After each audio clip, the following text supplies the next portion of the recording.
Paul, nous sommes dans le Luberon, dans un petit village qui s'appelle Gargas. Et dans ce village de Gargas, il y a une ancienne usine d'ocre. L'ocre, c'est cette couleur fabuleuse là qu'on voit partout aux alentours. Et dans cette ancienne usine d'ocre, eh bien, il y a une fabrique de lustres et un collectionneur qui détient des modèles qui vont du 15e siècle à nos jours. Vous allez voir, c'est absolument extraordinaire. Donc nous partons à la rencontre de Régis Mathieu.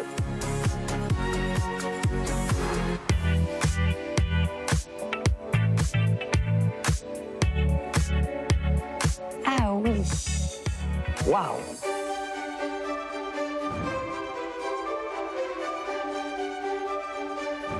Magnifique. Bonjour Régis, bonjour merci Sophie. de vous Bonjour accueillir Régis. dans Bonjour ce Harold. lieu incroyable. Il y a combien de lustres là entreposés ici? Dans ce lieu, donc, qui est vraiment le musée, vous devez avoir 600 lustres. Ah oui, tout de même. Alors, d'où est née cette passion? Vous êtes tombé dedans comme Obélix dans la marmite. C'est un peu ça. Mon père a créé une société de lustres en 1948, puis en 1992, j'ai repris les rênes avec la passion de redonner à cet objet sa fonction initiale, c'est-à-dire briller.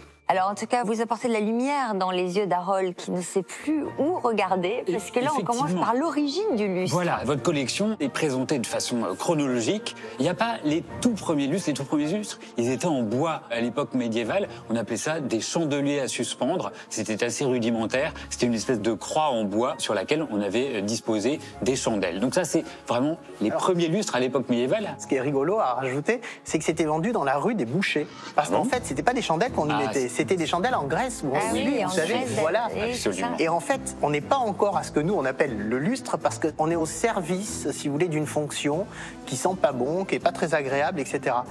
Nous, on arrive au moment de la bougie en cire. Parce que pour le coup, ça coûte extrêmement cher. C'est un très très bel objet de luxe, de pouvoir. Et c'est l'objet qui tient la bougie en cire qui nous commence à nous intéresser. Alors, on commence par les plus anciens. Alors, un des plus beaux, celui qui m'a interpellé tout de suite, eh bien, c'est celui-ci, que je trouve absolument extraordinaire. Et alors, il me fait penser au lustre qu'on voit sur un tableau très célèbre de Van Eyck, Les époux Arnulfini. Tout à fait, bravo. C'est donc une peinture qui date du XVe siècle. Et regardez, en haut, vous avez un des premiers lustres qu'on connaisse dans l'histoire de la peinture, un lustre du XVe siècle. Et ce qui est formidable, c'est que vous avez un exemplaire assez similaire ici. Complètement, son petit frère. Alors, comme le tableau, on arrive à le dater de 1434, quelque part, on sait que ce lustre est antérieur à 1434, qui pour nous est vraiment amusant parce qu'on a analysé les métaux, la technique de dorure, et puis des choses toutes simples, la taille des bougies. La taille des bougies, c'est très très Elles sont fin. assez petites, oui. Voilà, mais ça coûtait cher. Une bougie, ça coûtait très cher au XVe siècle. Exactement. Et donc, on a ces lustres-là. Aussi, ce qu'il faut comprendre, c'est que les lustres, à l'époque, se déplaçaient avec les seigneurs. Donc, le lustre ne restait pas sédentaire. Le lustre, c'est le compagnon d'un moment, pas le compagnon d'un lieu. Donc on doit pouvoir le démonter facilement. Voilà, et le remonter, donc tout est numéroté. Et c'était un symbole de richesse, donc de pouvoir. Les premiers lustres, d'ailleurs, étaient dans les lieux de culte, dans les cathédrales, dans les églises, avant de gagner le monde des particuliers, des seigneurs et des grands bourgeois. C'est ça, c'est les lustres que vous avez autour de nous, avec des vierges enflammées, avec tout ce symbole qui a un rapport avec les religions. Mais quelque part, si vous voulez, il faut se replacer à l'époque. On vous protège. Alors, on vous protège quand on est le seigneur, mais on vous protège aussi quand on est Dieu. Donc, quelque part, les deux se sont battus à coups de lustre pour expliquer qu'il fallait se mettre sous la protection de telle ou telle religion et sous la protection de tel ou tel seigneur. Et le lustre est arrivé. C'est votre plus ancien? C'est le plus ancien que je peux dater très précisément. Après, j'ai beaucoup de lustres en fer forgé, battus, qui sont un peu antérieurs, qui sont pas forcément à bougie en cire, qui étaient peut-être à bougie en suie, mais celui-là, j'ai une date. Est-ce que vous êtes du genre à feuilleter les livres d'histoire et à retrouver les lustres que vous voyez sur un tableau, par exemple? Complètement. Ma tête, c'est une espèce de bibliothèque à lustres dans laquelle il y a les tableaux, les photos, les livres, les gravures, etc. Vous en avez combien de lustres? Oh là, j'ai arrêté de compter à 1000. 1000? Oui. Ah ouais, d'accord. Ah oui, un millier de lustres. Je pense que j'en achète vraiment un par jour. Un par jour? Oui, c'est passionnant. Depuis combien de temps? Depuis une vingtaine d'années. Mais alors vous les achetez comment? Sur Internet, dans les salles des ventes, chez les antiquaires? Oui. Avant, je les cherchais. Aujourd'hui, j'aurais tendance à dire que c'est eux qui me cherchent. Vous êtes capable de dépenser combien pour acheter un lustre? Ah non, je peux pas le dire si mon épouse regarde. Non. Non, si mais vous voulez, vous en fait, avez des limites ou vous êtes prêt à tout? non, j'ai pas vraiment de limite. chez vous, dans votre maison perso, vous vous éclairez comment? Avec des lustres, évidemment. Des lustres que je change régulièrement. J'essaye de ne pas mettre les mêmes lustres pour un dîner que pour un déjeuner. Ah, que carrément, pour, vous changez le lustre en fonction des invités, quoi. Ben oui. Et plutôt ancien ou contemporain? Alors, tout mélangé, comme ici autour de nous, mais toujours contemporain pour moi. C'est-à-dire que pour moi, ça c'est contemporain, parce qu'à l'époque où ça a été conçu, c'était vraiment une révolution. Et pour moi, la modernité, c'est la rupture avec ce qu'on faisait avant. Donc en fait, j'ai que des lustres contemporains, mais contemporains à leur époque. C'est le créneau de ma collection.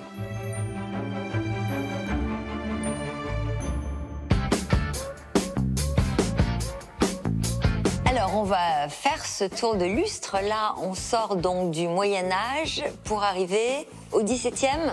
Oui, le XVIIe siècle, l'arrivée du cristal et des lustres ciselés.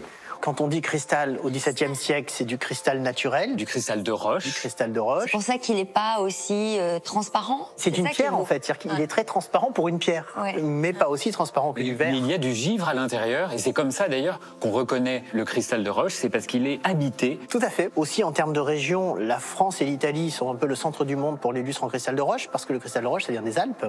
Et ce sont les Anglais qui vont inventer le cristal artificiel, parce que là-bas, il n'y a pas de montagne, donc il n'y a pas de quartz, si vous voulez. Et ils vont, eux, commencer à créer du verre plombé, ce que l'on appelle cristal artificiel.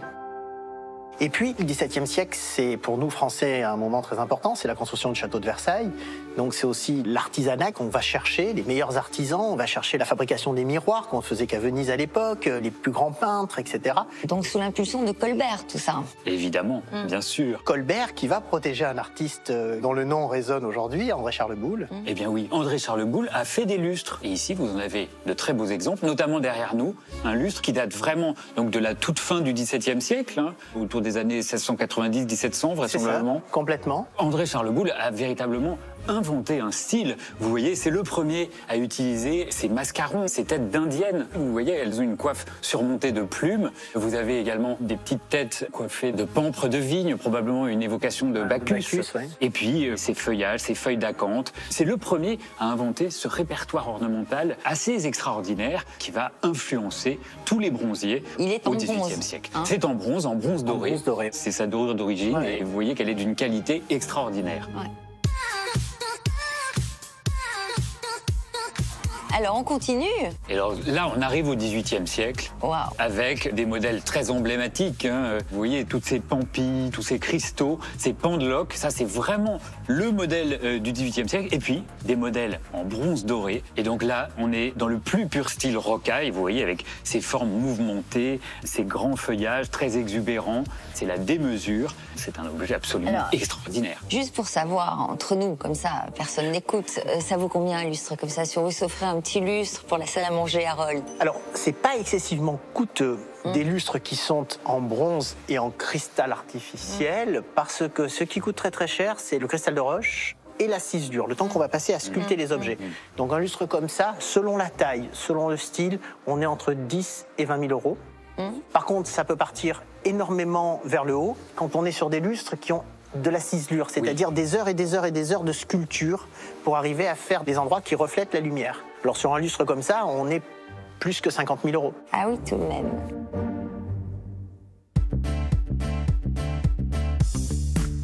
Allez, on change d'époque. Donc là, nous étions au 18e. Voilà, c'est l'époque de Louis XVI. Et après Louis XVI, c'est la Révolution. À la Révolution, il y a un changement économique. Le bronze coûte cher. Et donc, autour des années révolutionnaires et jusqu'aux années 1800, on fabrique des lustres en tôle laquée. Alors regardez par exemple ici, donc c'est une tôle de fer qui a été peinte. Ça coûte beaucoup moins cher à produire. Plus de bronze et plus de bougies. Et plus de bougies. Alors les bougies, c'est un symbole de monarchie en fait, de pouvoir, etc. Donc la Révolution française, on change vraiment de symbole. Et donc ce sont des systèmes de lampes à huile, un peu inspirés de l'antique d'ailleurs, qu'on remet au goût du jour à l'époque. Et ici on a un bel exemple qu'on date de l'époque du Directoire, donc autour des années 1795. C'est Argan ça, c'est-à-dire que Argan c'était un Suisse qui va déposer un brevet à la fin du XVIIIe siècle pour justement ce système de double cheminée, de courant d'air, Et en fait, la tôle verte, c'est amusant parce que tout le monde dit c'est le vert de l'Empire, etc. Mais non, en fait, cette tôle verte, c'est pour imiter le bronze. Parce que quand ça s'oxyde, ça devient Bien vert. sûr.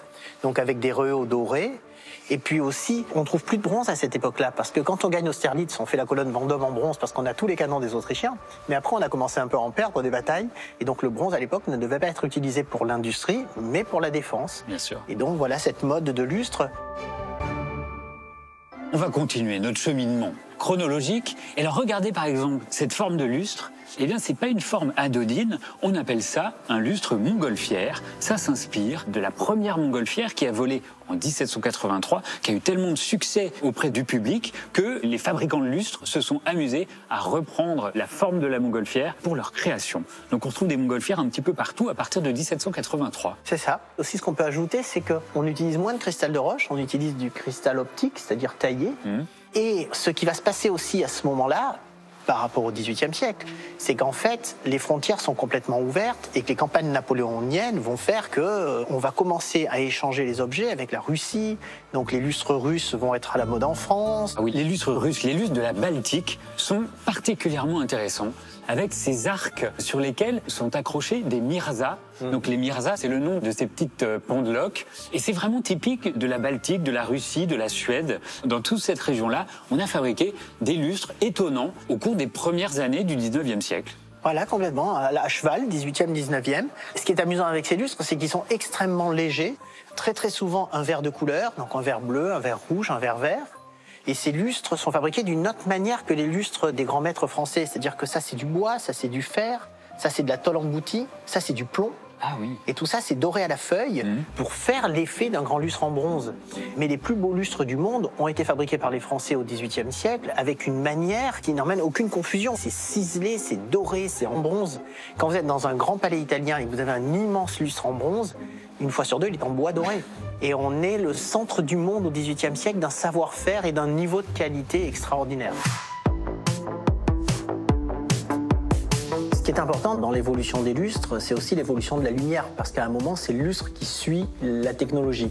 Donc les différentes techniques qui ont révolutionné les lustres, c'est la bougie en tout premier, puis après c'est l'arrivée du gaz. Alors là on a la deuxième moitié du 19e siècle avec des lustres qui viennent des États-Unis, parce que les États-Unis ont été au gaz plus tôt que nous.